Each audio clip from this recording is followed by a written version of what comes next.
सुबह उठते ही एक तो किसी का मुंह मत देखा करो। अब जो नहीं जानते, अभी से मेरा चैनल है, उसके ऊपर ओके करो, सब्सक्राइब करो और मेरे से जुड़े रहो। थोड़ा जोर से।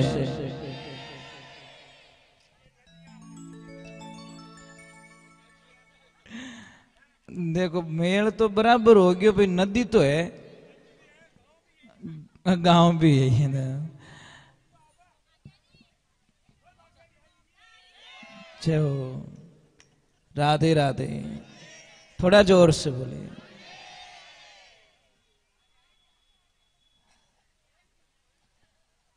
भगवान को कौन कहते हैं? भगवान आते नहीं, आगे तो सब जानते, हम मीरा के जैसे बुलाते नहीं। कौन कहते भगवान खाते नहीं, तो हम सबरी के जैसे खिलाते नहीं। कौन कहते भगवान सोते नहीं, यशोदा के जैसे सुलाते नहीं।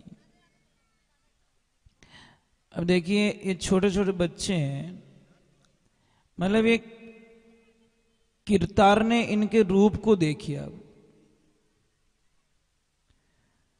मतलब इनकी शक्ल हमको कभी नेगेटिविटी नहीं लगती, अच्छे ही लगते हैं। और एक बात और बोलूं आपको, बीमारी ठीक करने का इलाज बताऊं। कोई आदमी कितनी भी चिंता में बैठा है, उसकी गोद में ले जाके एक बच्चा छोड़ दो, वो एक बार तो कितनी समस्याओं से बाहर निकल जाएगा।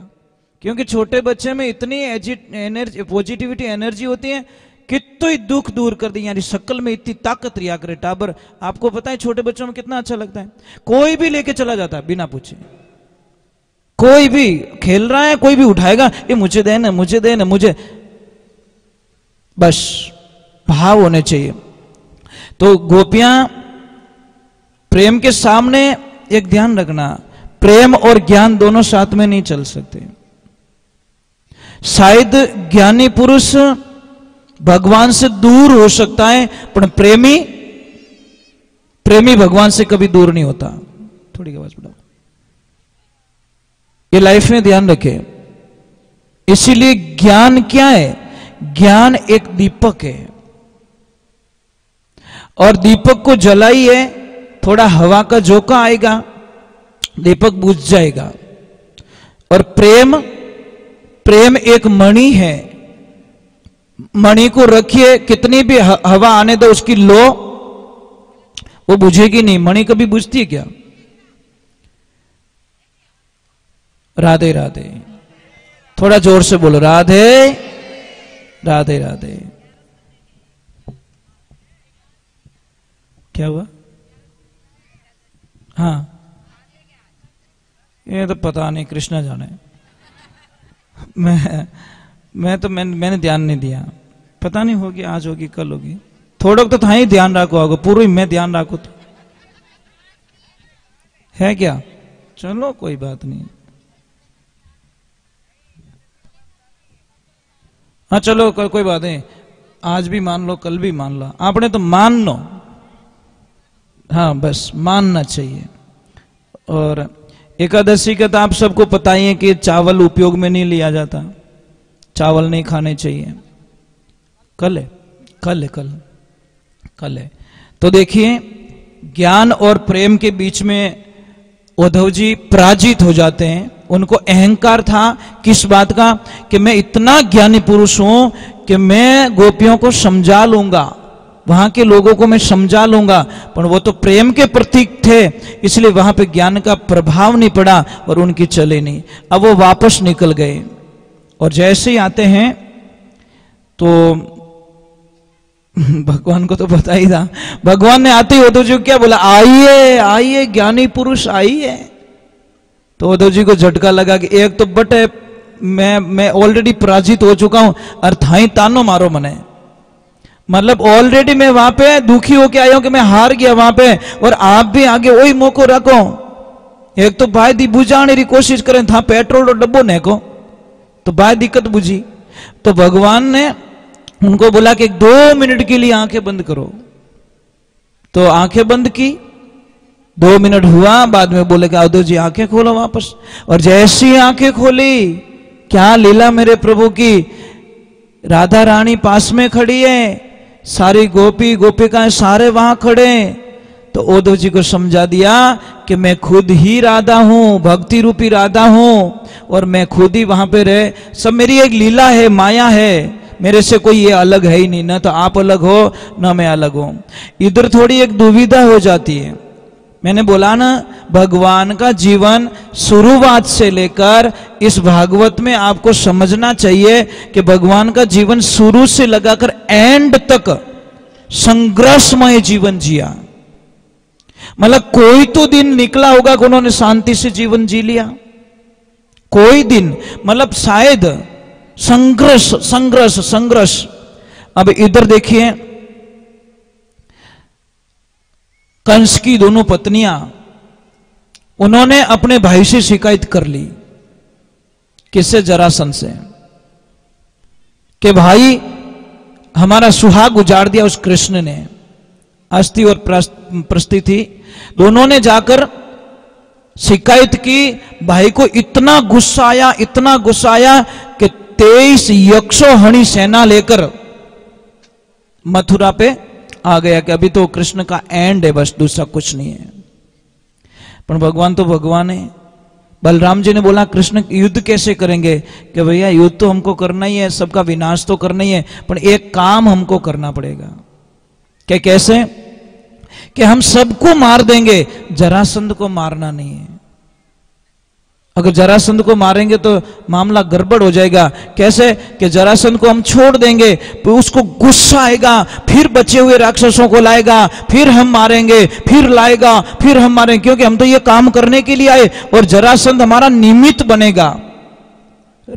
उद्धार करेंगे, उनको लाना ही पड़ेगा, क्योंकि वो उसको जिंदा छोड़ेंगे तो लाएगा, उसको मार दे तो लाएगा कौन? वो फिर जाएगा, फिर प्रतिशोध की ज्वाला उसके दिमाग में रहेगी, फिर आएगा, फिर हम मारेंगे, उसको बार बार छोड़ते रहेंगे।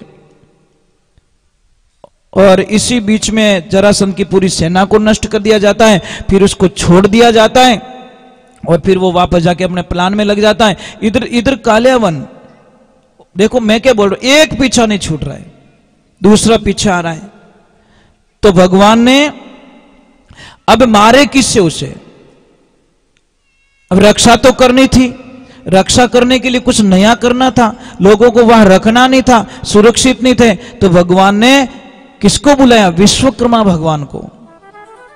और विश्वकर्मा भगवान को बुला के बोला कि एक ऐसी नगरी की रचना करो, ऐसी नगरी बनाओ जहां पे हमारी ये नगरी सुरक्षित हो सके। और पानी में जाकर विश्वकर्मा भगवान ने द्वारका की रचना की, तैयार कर दी। तैयार करने के बाद में जो मथुरा से गुफा के माध्यम से सारे लोगों को वहां भेज दिया गया, माया के माध्यम से भेज दिया गया। वहां पे जाने के बाद में सुबह का टाइम होता है, लोग उठते हैं, अंदाज लगाते हैं मैं यहाँ पे कैसे हूं, मैं यहाँ पे कैसे हूं, मैं यहाँ पे कैसे हूं। तो महाराज कोई इधर भाग रहा है, कोई इधर भाग रहा है, कोई इधर भाग रहा है, गेट नहीं मिल रहा है। तो सारे लोगों ने चिल्लाना शुरू कर दिया, अरे द्वार कहां है, द्वार कहां है, द्वार कहां है। उसी दिन से उसका नाम पड़ गया द्वारका। बस वो द्वार के चक्कर में द्वारका हो गया। अब इधर कालियावन आता है तो उसको भी मारना जरूरी। अब कुछ भी नहीं कृष्ण के पास में, तो उन्होंने एक युक्ति सुझाई कि दुश्मन आ रहा है, भगवान आगे दौड़ते गए, दौड़ते गए, दौड़ते गए, दौड़, एक भयंकर जो जंगल में गुफा थी, उस गुफा में चले गए। और वहां के मुचकंद नाम का राक्षस वो थे, देव, वहां पे सो रहे थे। तो उन्होंने, भगवान ने एक लीला रची कि ये बीच में है, इसको उठाएंगे, और इसको वरदान दिया गया है, क्योंकि वो देवताओं की रक्षा करने के लिए त्रेता युग से आए थे। तब से देवताओं से मांगा कि मैं थोड़ा सोना चाहता हूं। तो उन्होंने बोला मुझे डिस्टर्ब नहीं करना चाहिए, उस गुफा में सुला दिया, और त्रेता में सोया, और उठा कब? द्वापर में। एक युग बीत गया, पर उनको एक वरदान था कि जैसे ही वो उठेगा, आंख खोलेगा, सामने जो भी होगा वो सारे नष्ट हो जाएंगे, आंख की दृष्टि से सारे मारे जाएंगे। तो भगवान ने युक्ति लगा दी कि मैं क्यों लड़ाई करूं, इनके वो दुश्मन सो रहा है, ये आएंगे, उसको छेड़ेंगे, उठाएंगे। और वही हुआ, भगवान तो आगे निकल गए, वो सो रहा है तो उन्होंने बोला हाँ ये रहा, ये इसको उठाओ, कौन है ये? और जैसे ही उठाया, आंखें खोलते सबका काम तमाम हो गया। भगवान आए, फिर बाद में उसको पूछा कौन हो मैं, वो हूं मैं वो, फिर बाद में बोला प्रभु मुझे मोक्ष चाहिए, मुझे कुछ नहीं चाहिए। फिर भगवान वहां पे उनका मोक्ष करते हैं। तो भगवान की लीलाएं कितनी गाएंगे हम लोग, कितनी लीलाएं, किसको कहूं कहां लग वर्णूं। भगवान की लीला गाते गाते गाते गाते हमारे जीवन काल का अंतिम समय आ जाएगा, पर हम भगवान की लीला नहीं गा सकते। राधे, थोड़ा जोर से बोलो, आवाज नहीं आ रही पीछे से। एक मेरी प्रार्थना रहेगी, करोगे? आपको हमेशा खुश रहना है? सुबह से लगा शाम तक एकदम खुश रहना चाहते हो? पक्का? तो मैं आपको एक तरीका बताता हूं। सुबह उठते ही एक तो किसी का मुंह मत देखा करो। तो पचे कई लोग बोले महाराज कहीं भीत देखो। भाई कोई जो नेगेटिविटी वाले हमको ऐसे ही प्रश्न करते तो देखो कहीं। अरे मैं ये नहीं कह रहा हूं हेमुटो ही नहीं देखना, मेरी बात पूरी नहीं होती तब तक तो काम चला देती सरकार। सुबह उठते ही 2 मिनट के लिए अपने बिस्तर पे बैठ जाओ। अगर आप उत्तर दिशा में सिर करके सो रहे हो तो साहब भरी बीमारी के कारखाने बन जाओगे आप। पश्चिम दिशा में आपका सिर होगा तो भी आपको एनी टाइम कुछ न कुछ नुकसान होगा। आपका सिर होना चाहिए पूर्व या दक्षिण। समझ में आ रहा नहीं? या तो दक्षिण में मुंह करके सिर करके सोना चाहिए, या फिर आपको पूर्व दिशा में जिधर से सूर्य भगवान निकलते हैं उस दिशा में सिर करके सो। आपकी बहुत अच्छी समस्या खत्म हो गई। एक जो घर में पिलर होता है, आडो पिलर हमें नहीं है, क्या कहते हैं उसको, बीम बीम, उसके नीचे कभी मत सोया कीजिए। पलंग के नीचे कोई चीज नहीं होनी चाहिए, नहीं तो पति और पत्नी के बीच में एनी टाइम झगड़ा होता रहेगा। बजने वाली चीज बिल्कुल पलंग के नीचे अलाउ नहीं है, ये ध्यान रखना। हमारी आदतें क्या, वो बॉक्स वाला आ गया, कुछ कुछ भर देते उसमें। बच्चे क्या हमारे घर में शांति को नहीं, शांति को ही थारे शांत तो ही नहीं रहे, क्यों कितनी चीजें भरियोड़ी पलंग रे मायने। आप बिस्तर डाल सकते हो वहां से ज्यादा, परंतु पलंग के जो नीचे की जो साइड होती है वो एकदम नीट एंड क्लीन होनी चाहिए। जितनी पलंग नीचे से साफ सुथरा रहेगा उतनी ही घर में शांति रहेगी। अगर पति और पत्नी दोनों के बीच में छोटी छोटी बातों पे झगड़ा हो रहा है तो कुछ मत करो, हंस और हंसनी का जोड़ा वाला फोटो आप अपने रूम में लगा दीजिए दीवार पे। उठते ही वो जोड़ा दिखे, आपके दोनों प्रेम के प्रतीक बन जाओगे। अगर किसके घर में धन की कमी है तो सिंगल हंस का जो पोज आता है, फोटो आता है, आप बोलोगे फोटो से क्या होगा? फोटो से बहुत कुछ हो जाता है, आप कल्पना नहीं कर सकते। सिंगल हंस का जोड़ा आता है, सिंगल हंस, डबल नहीं होना चाहिए। जिसको धन की कमी है वो सिंगल हंस, उसको पूर्व और उत्तर की दीवार पे बीच में आप कहीं पे भी लगा सकते हो, बैठक रूम में लगा सकते हो, अपने हॉल में लगा सकते हो।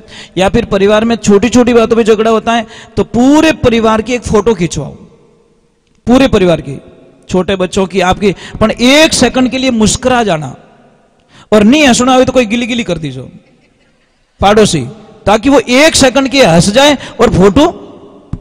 एक ध्यान रखिए, कैमरा होता नहीं, कैमरा कभी झूठ नहीं बोलता। एक कोई दादाजी फोटो खींचा, फोटो वाला क्या हटा तो कि कहीं रियो कि तने 1 रुपयो नहीं दूं, कि क्यों, कि मारो फोटो एडो क्यों आयो? जने वो फोटो वाला क्यों, दादा मैं फोटो खींचो ने, जने पाडा जीव थे उबा, मैं को उबो नहीं, मार कैमरा रो कहीं कसूर, जैसा था वैसा कैमरे ने पकड़ लिया। तो एक ध्यान रखे, 1 सेकंड के लिए हंस जाओ, सबका मुस्कुराता हुआ फोटो आना चाहिए। और वो फोटो बड़ी फ्रेम में मंडाकर आपके मेन हॉल में आप लगा दीजिए।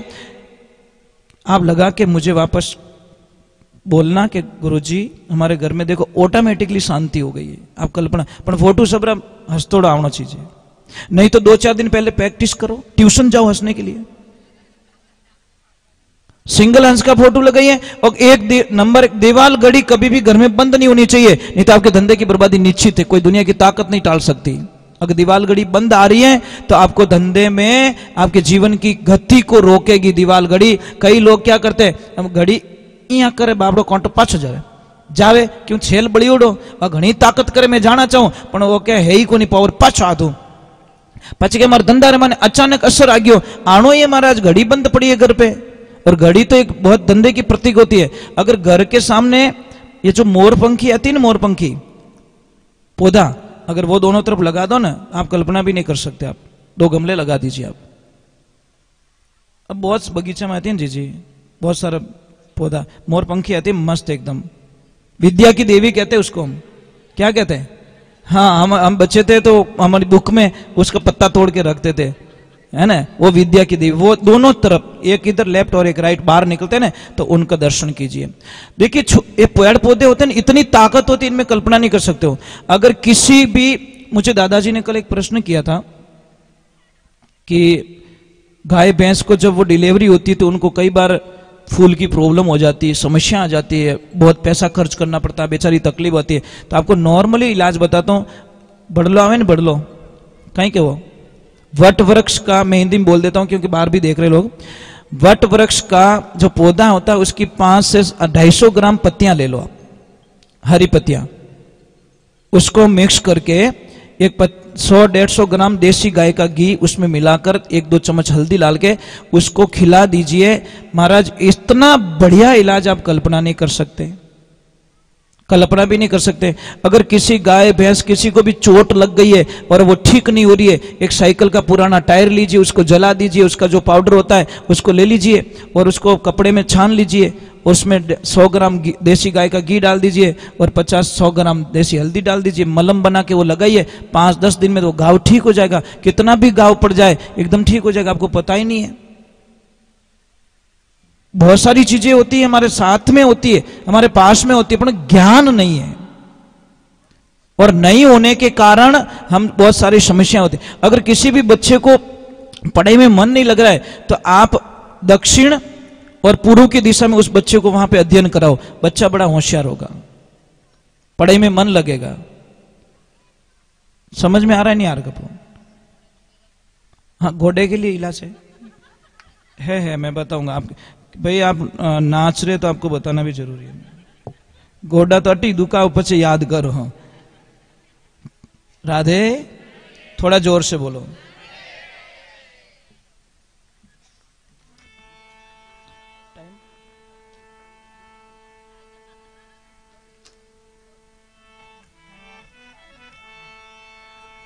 मेरे साथ में गाना है जब भगवान दिखते नहीं है तो भगत में क्या बीत रही देखो।